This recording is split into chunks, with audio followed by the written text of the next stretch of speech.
And that's the Bethel Revival Choir with the Agbaja Gospel Medley. Now, like I said earlier, Bethel won 3 awards at the 3 Music Awards on Saturday. Gospel Song of the Year, Gospel Act of the Year, and Group of the Year across all genres and categories. Congratulations to the Bethel Revival Choir. Congratulations to all the winners at the 3 Music Awards and the organizers as well. Sadiq Abdullahi, we salute you this morning. Okay, I'm not going to do any other dedications on this song, save Miss G. Miss G, the wife of our very own Raymond Aqua. Miss G of Hits FM, Joy Prime, Joy News Prime Entertainment. It's your birthday today. Live to be 99.7 and beyond. Keep taking good care of our brother, as you do so well.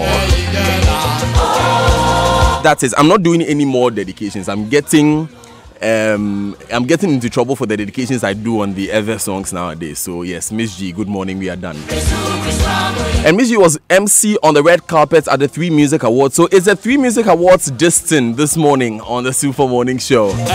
But it's 28 minutes to the top of the hour. As you know, it's time for us to take the news review, latest on the front pages of the newspapers, inside the newspapers, and of course on websites across the world. This is the inspirational song. It's brought to you by Enterprise Insurance, same-day claim payment. Enterprise, your advantage. And the news review is brought to you by Interplast. Wherever you are, we make sure water reaches you, even in space. And First Atlantic Bank, refreshingly different. Del Cielo Opticals, the vision care experts, and Allianz Insurance, your companion for exploring life. Good morning to my friends Malik Abbas Dabo, Ben Achina Brentio, and Mame Awenado. Good morning, guys. Good morning. And how can you do this dedication and forget Ablagomashi? The woman who announced to you that you earned yourself a wife by playing this song. You see, you know, I knew you were going to say this. How? It's actually Mau Kwenya Yawago Mashi. Yes, it's actually Mau Kwenya. I mean, how can you forget? Good morning, Mau Kwenya. Anyway, anyway, Sambanku came on the back of that. Really? And anymore enjoyed the Banku on your behalf. The Banku came here on Friday in my absence. Yes. But you know what? It shows that whenever you miss a Super Morning Show, you have missed something. A lot. I mean, look, I'm not going to miss another Super Morning Show, but I know that's not possible. But guys, good morning. How's the weekend? Not bad. You should be telling us how the weekend was, because you probably had the most fun weekend. No, honestly, last weekend was my best weekend. Since the year began, and it will compete with a lot more weekends from last year. The Savannah Safari was everything it promised and a little bit more. The best part, of course, was the people we went with. We had karaoke on the bus. We had a dance floor in the aisles on the bus. That alone was something else. Anyway, now I'm regretting raising this, because the man is going on and on and on, and he's talking about the fun he had. And by the way, Raymond, I like what you said about Miss G taking care of our brother, because he does need taking care of. He does. He does. And please, Miss G is a lot more than someone who just takes care of Raymond. She's an astute broadcaster. She's a fabulous and she's a person. Sharp mind, except that she's doing all of us a favor by doing that. Okay, let's begin, Malik, with the Gold Street business. Let's start with the Gold Street business. GMPC commences onshore data processing. Bank of Ghana's 6-month cyber security directive reaches final stage, and aquaculture grows 15% annually in 5 years. Those are the stories on the front page of the Gold Street business. And for the Daily Graphic, we have Koforidua prison runs out of water. Public holiday set back to dev. Presby moderator. There's a story here about import duty reforms underway by the president. And yes, that's what we have. Okay, the Business and Financial Times. Adjustment in tax exemptions shouldn't discourage FDIs, World Bank Africa Vice President. International passenger numbers to hit 2 million, research has shown. The Daily Guide newspaper, Wynam 1 was rearrested, Interpol involved. Terrorists getting closer, hope for brain spinal patients. Otumfuo makes case for quality education, and $2 billion Sino Hydro Road projects kickoff. The New Crusading Guide, we have Never Again. Akufo-Addo rally support not to resort to IMF program.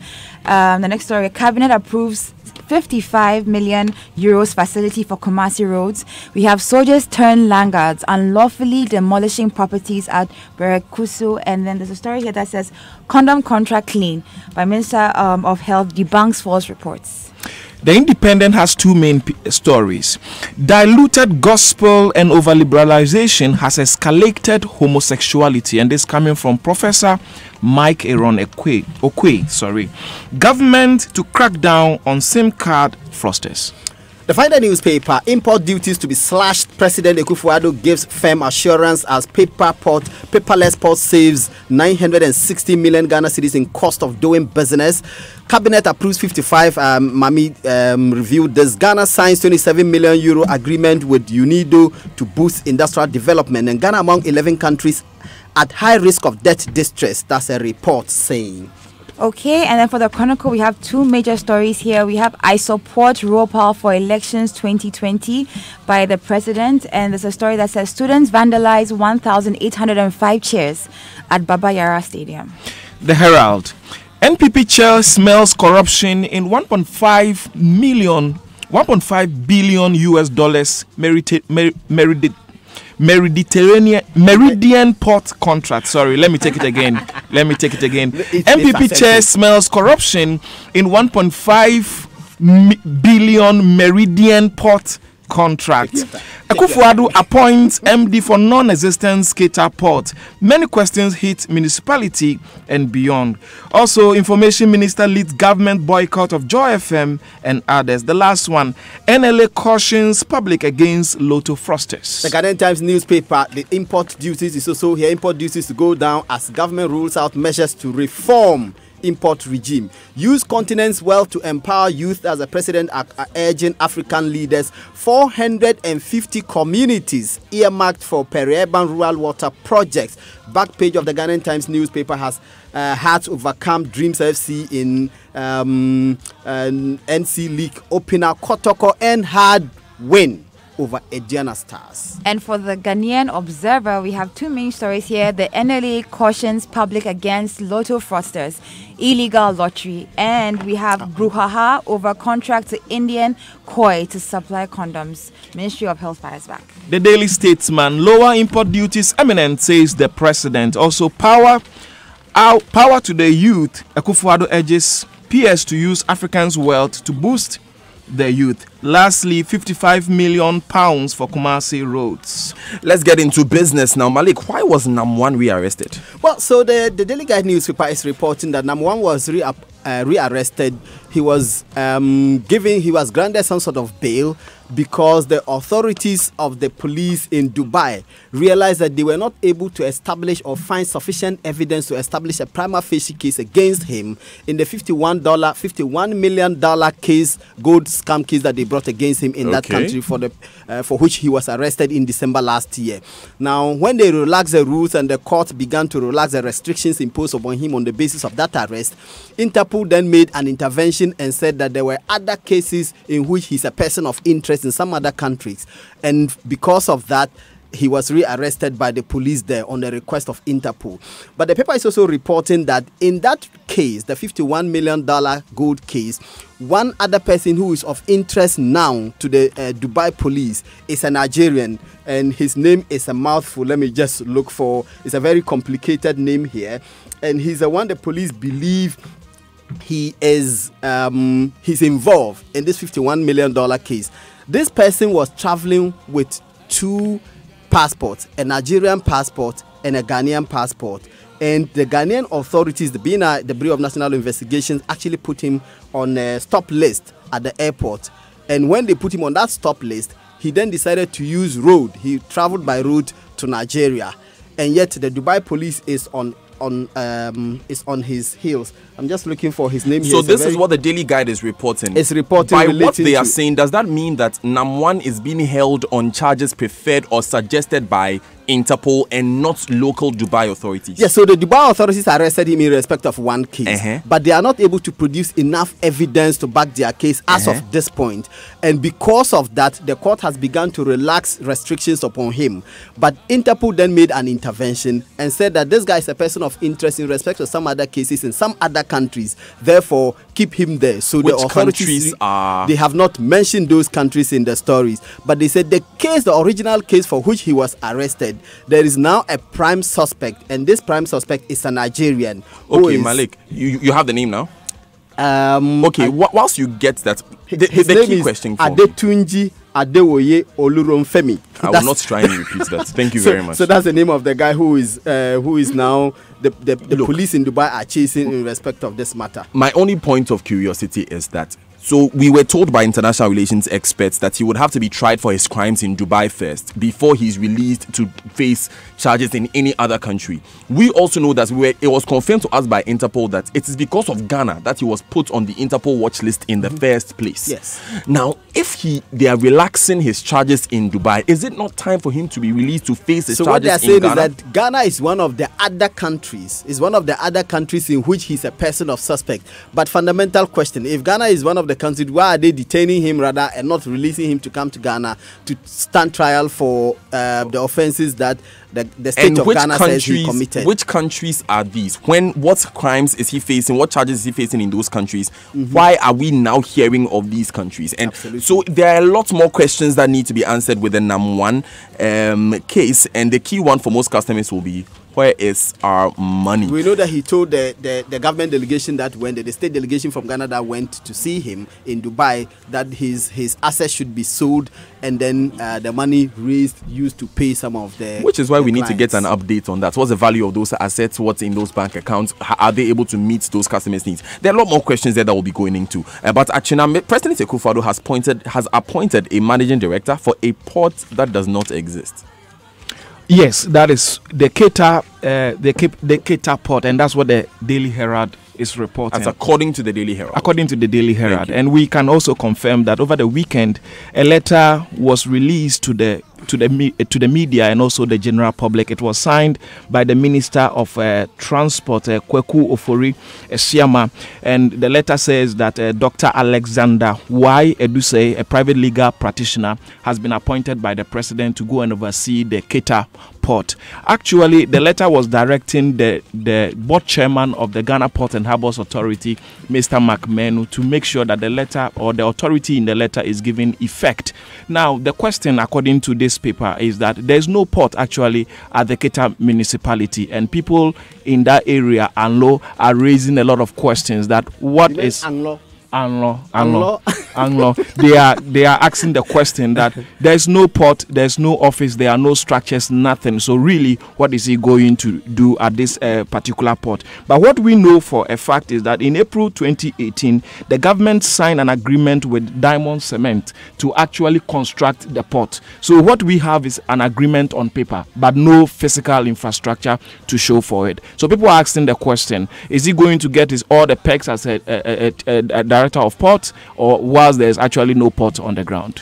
Those are questions that the Ministry of Transport and the presidency would have to answer, Sure. beginning with the Ghana Ports and Harbours Authority. Sure. And I think it's important that they bring us that clarity. But before we do anything else, I'm told that a black Hyundai Accent with registration GT 6411-11 is broadcasting live and loud the Super Morning Show in traffic, so everyone can listen to the most influential breakfast show. My man, you are chaotic. So I don't know if the person who sends this one is in the Hyundai or the person is listening to the Super Morning Show from that Hyundai neighboring car. Please, thank you very much for being a broadcaster for us this morning, and we appreciate every minute you give us. However, I'm coming back to you, Mami. Cabinet has approved 55 million euros to rehabilitate Kumasi roads. Exactly, yes. And these are inner roads within the Kumasi city itself. And the whole point is to improve the socio-economic development. I mean, go in accordance with their plan to improve socio-economic development in Ghana. And these are roads in cities. Well, it's from a credit agreement they have with the Dutch Bank of... and it's about, like, we're looking at 55 million euros, as you mentioned. And you're talking about areas within Kwaduaso. Kwadaso, okay. And so Menchia... Yes, so sorry about the pronunciation. Asokwa and Ensheso and Tafo Pankrono. Yes, exactly. And so you're looking at all of these areas within 2 years. The project should be completed, and so that is the whole intention. Interesting. You know what?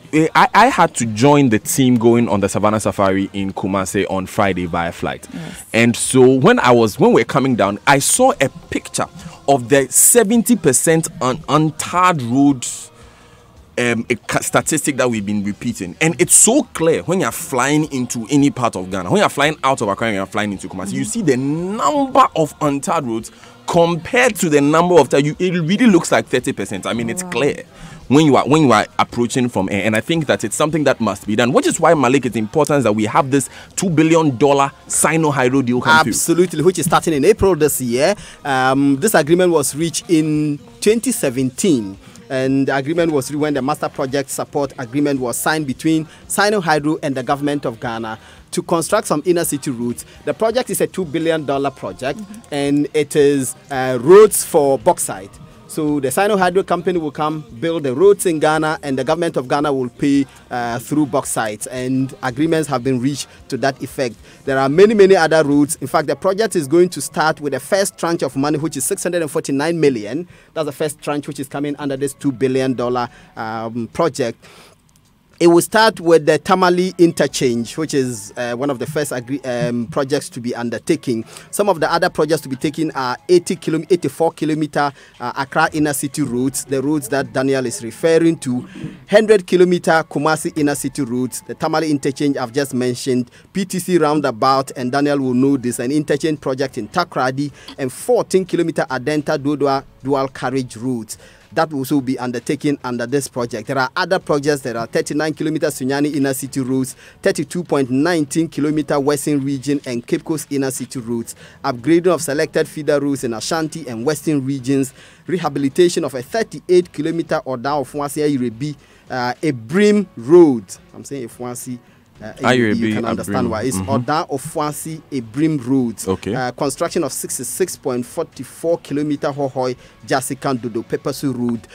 So many of these roads are all going to be constructed under this $2 billion Sino-Hydro project, which is kicking off in April this year, which is just this month, right? I've seen the designs for the PTC roundup, for the PTC interchange. Very fabulous stuff. But for every interchange, which is a challenge that we face, when it's widened, an interchange often widens an intersection into 4 lanes, and then it has to narrow into 2 lanes, and that's where the traffic jam is created. Absolutely. When we are narrowing from 4 to 2, so maybe we should begin looking at that. So you create space at some point, but the people move and they converge at one place. You see, because the reason for an interchange is that there are too many cars. And some people want to branch, some people want to go forward. Let's separate those who are turning right from those who are going straight. But if there are too many cars, there are too many cars. Yeah. Exactly. So we need wider roads as well to accommodate all. But it's great news. These inner city roads. It's definitely great news. It is, and for some of those roads leading to that particular roundabout, they were marked from as early as I was driving. My father was driving me to JSS. They were marked that they have to be widened from as far back as when the Rawlings era. And today you are a big man. And the rules still have not in Jesus' name, amen. I'm a big man. Okay, we are coming back to you because import duty reforms are underway. Yes, and so I don't know if you all remember the President's State of the Nation address in February. He spoke about the way tax exemptions are affecting the economy. And the figures that he mentioned, he was talking about how, if you think about it, in the last 8 years, tax exemptions in respect to import duty, import VAT, import NHIL have grown from 392 million to 4.66 billion. And so because of that, the Council of State has petitioned the president and told him, hey, listen, tax imports are too high, people are complaining. And as a result, he's promised that it's going to drop. He says, I'm not saying next year, and I'm not saying a few more, but I'm saying soon. So soon, we don't know what soon means, but this is what the president has promised us. Soon and very soon. It reminds me of a song. But let's stay with the GRA, Malik. Yeah, so the Ghana Revenue Authority in Takrady says it has impounded, since the beginning of this year, 25 vehicles. And these 25 vehicles were impounded because the owners engaged in some offenses against the system. And these offenses include abuse of ECOWAS protocol, affixing fake registration numbers on their vehicles, using wrong vehicle documentation, and dodging customs duty on vehicles. The Western Regional Commander of the GRA said this, in Takrady, said this to the Ghanaian Times, Francis Francis Tanlonga is the one who spoke to the Ghanaian Times newspaper and said that the GRA in the Western region set up a 7-member committee to do a number of things. This task force was to check vehicles, to do check water production companies, educate and ensure that people comply with the regulations of the GRA in respect of ownership of vehicles and all of that. Right. What they are seeking to do is to ensure that all of these confiscated vehicles, if within 30 days the owners have not come to produce sufficient documentation that shows that they are legitimate owners of these vehicles, the vehicles will be auctioned. And he's cautioning persons who buy these kinds of items to be certain that the documents are intact and the documents are good enough, because if the person selling the vehicle to you himself does not have good title, they cannot pass good title to you. Okay, very important there. We are coming back to Koforidua prisons running out of graphic. Actually, now, what does that mean? Yes, in Efiduase in the eastern region is the Koforidua prisons. Okay. Actually, what is happening is that they don't have water. And they don't have water at all. And as a result, the inmates are not able to take their bath as often as they should. Actually, they are going days without taking water. And if you have any mental picture of how prisons are constructed, it doesn't have your regular windows, no source of ventilation. So to keep cold and to keep calm, normally the inmates have to take about 2 or 3 times. They have to take their bath 2 or 3 times in order to feel hydrated and also feel fully conditioned for whatever they have to do. But actually, because water is not flowing, they are not able to do so. As a result, the inmates are getting skin irritation. They are having infections. The prison actually was originally built for 400 inmates. Now we have about 800 of them occupying the same prison cells. Now, the deputy director of prisons, Mr. Benedict Bok-Derry, said the problem actually precedes him. He was there about 4 years ago, and when he came, the problem was still there. So what is being done to solve this problem? I think that's one of the key questions that we have to answer. Nothing. That's a very interesting answer you have for me. The condoms contract is clean condoms, Mami. Yeah, so the Ministry of Health has come under fire by the Ghanaian public that they didn't advertise the contract for the condoms, for about a bunch of, it said condoms for 4 billion Ghana cedis, and that they sidelined Ghanaian companies, but then the contract was given to an Indian company to provide these condoms. And so then, according to the Ministry of Health, they claim that they did advertise, put it out there, that this is what is, and they're putting out a bid. But then people are saying that it was never put out, and they claim that they picked the cheapest company, and that was the Indian company. But the whole point is that Ghanaian companies were sidelined. You see, this is why it's important we have a right to information law, and we should begin implementing it. But the ministry can just do us a favor by telling us, showing us the adverts, where were they advertised, telling us the companies that were shortlisted, what were their bids. And that's what I think clear up this whole controversy. But nothing that we have seen, to be fair, nothing that we have seen. Achina. These condoms, government buying condoms, is it going to be distributed for free? What? Another very important question: what is the purpose for the procurement of the condoms in the first place? 4 billion Ghana cedis worth of condoms. That's a lot of condoms. We use that much. Sending weed smokers to jail is inhumane. Yes, that's according to a ranking member on the Defense and Interior Committee of Parliament, a former Deputy Interior Minister, the Member of Parliament for Bulsa North, James Agalga. He says that persons who are addicted to the smoking of marijuana are supposed to be classified as sick, and therefore sending them to prison for him does not serve any useful purpose. And his view is that there's evidence which shows that those who are incarcerated tend to smoke even more upon their release because they are addicted. This is what he's saying. He believes that the passage of the Narcotics Control Commission bill will help in dealing with this problem. The decriminalization of marijuana. Absolutely will help in dealing with this problem. But he thinks that it is wrong to send persons who are addicted to marijuana to prison because the persons are sick. They rather need help to help them come out of the addiction instead of That's incarceration. a global. In Philippines, you know what happens to you if you are caught smoking weed? You're shot on sight. Well, our former colleague Black Rasta agrees with him, and he's expressed disappointment that the state continues to arrest and prosecute and incarcerate persons for smoking marijuana and being But you know, addicted even to before we pass the narcotics control bill to look at some of these issues, because decriminalization of marijuana is a huge conversation that has a lot more nuances than these statements that we have heard. Absolutely. But how rehabilitative are our prisons in the first place? So that whether you're a thief, whether you have used drugs before, whatever when you go in there, do you come out a more hardened criminal,